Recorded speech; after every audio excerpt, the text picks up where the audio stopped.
the true one, who has the key of David. Now, where did we see that before? We talked about that last week, about what the key of David represented. It represents the mantle of David, the power of David, the lineage of David. Who has the key of David, who opens and no one will shut, and who shuts and no one will open. I know your works. Behold, I have set before you an open door, which no one is able to shut. And it's amazing how he uses that language. He has opened the door and he said, nobody will shut it. By the way, that's where I think most people get this idea of, God opening a door or closing a door. They're taking it out of context. In this context, it has a much greater meaning than just simply trying to find the will of God. He is declaring to them something. He says, I have opened the door. He is talking about the actual ruling and power of this Davidic dynasty that has been brought together in Christ. We're going to see that in just a moment. He said, who opens the door and no one will shut, and who shuts the door and no one will open. He said, I know your works. Behold, I have set before you an open door, which no man is able to shut. I know that you have but little power, and yet you have kept my word and have not denied my name. Behold, I will make those of the synagogue of Satan who say that they are what? Who do you think he's talking about?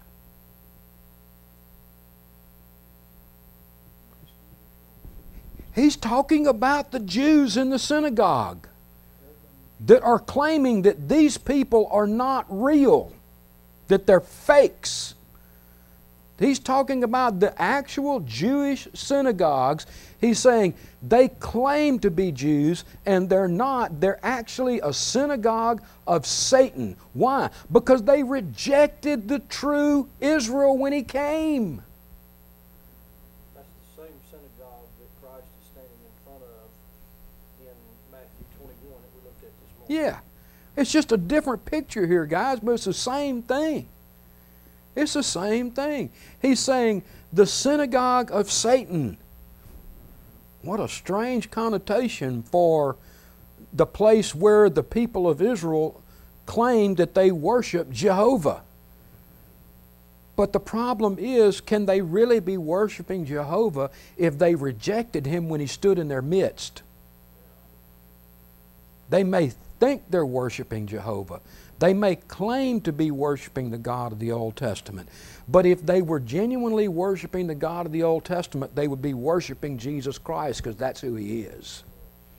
And they rejected Him when He came. So what is He doing? He is, listen to Him, I will make those of the synagogue of Satan who say that they are Jews and are not, but lie. Behold, I will make them come and bow down before your feet, and they will learn that I have loved you. That is covenant language, the same kind of language that He used back there in the Old Testament of the physical children of Israel, of the physical nation of Israel. He is using it for the church.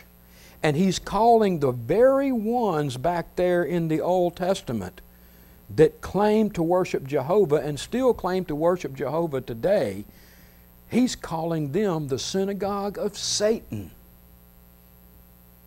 Now, I know we have to be careful when we attribute satanic authority or satanic influence to someone that claims to be the people of God. But God doesn't have to be careful. He knows. He's not sitting there saying, well, I wonder if they really are or really aren't. He knows. Completely free to put that label on whoever He identifies. Yeah. If He says they're the synagogue of Satan, it's because they really are. Do you see the radical change here? I mean, God is looking at those people that clearly would identify themselves as the chosen ones, the chosen people of God. And many people across our world today still look at them and say they're the chosen people of God. And He calls them the synagogue of Satan. And then He turns to the church and says, I will make them bow down at your feet so they will know that I loved you.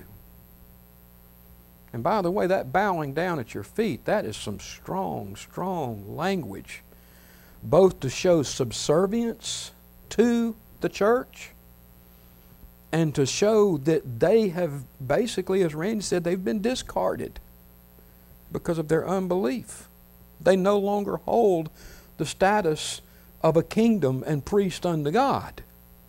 It's actually the language of subduing and ruling. Yeah. Priesthood, king-priest language. That's what I'm saying. That's the language of that passage there. And I mean, think about how radical that is.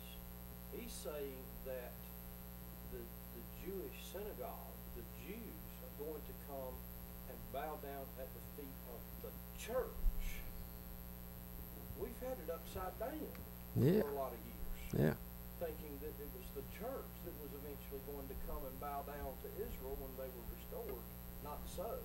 It says very plainly there, Israel come and bow down to the church, which is made up of a mixture of both Jews and Gentiles. Yeah. I think it's really important too in this passage to notice, I mean, how strong the words he's using is. Because I mean, even among Christians who aren't dispensational, you see so many people who tend to refer to the Jews kind of as our, next door neighbors who just haven't quite caught on to everything yet.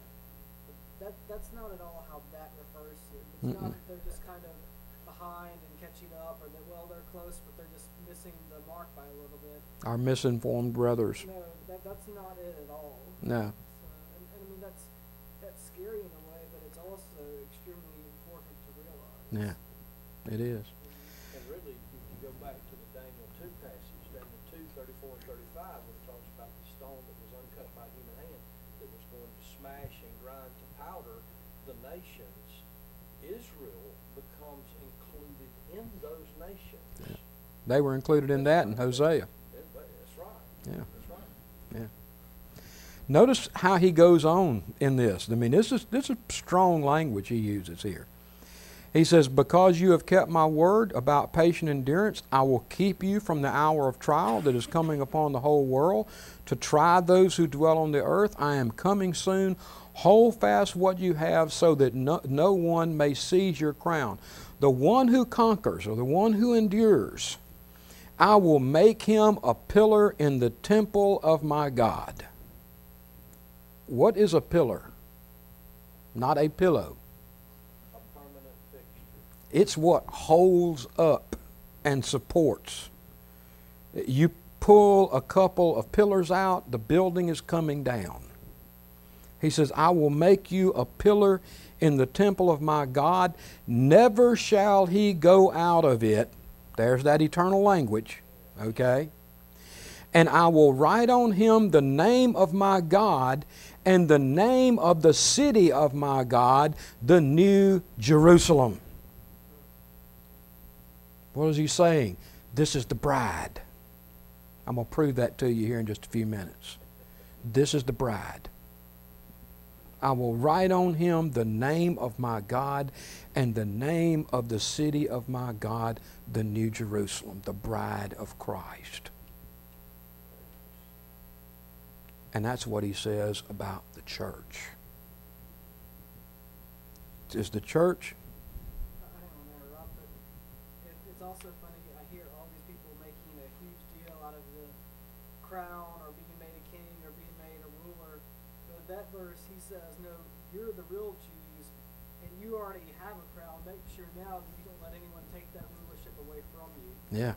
If you're looking for a literal interpretation, you get it right there. He says, you have a crown. You are the real Jews. You are ruling with a crown. Yep. Don't That's let right. anyone take it away from you. That's right. Absolutely.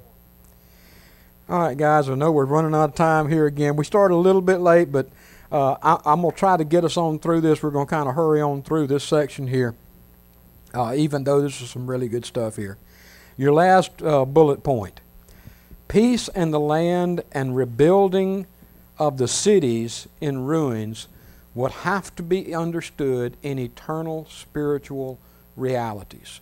If James is properly using Amos chapter 9, the issue of peace in the land and the rebuilding of the cities is going to have to be understood in an eternal perspective, because Amos said these things would happen and would last forever. and they would never be taken out of the land again.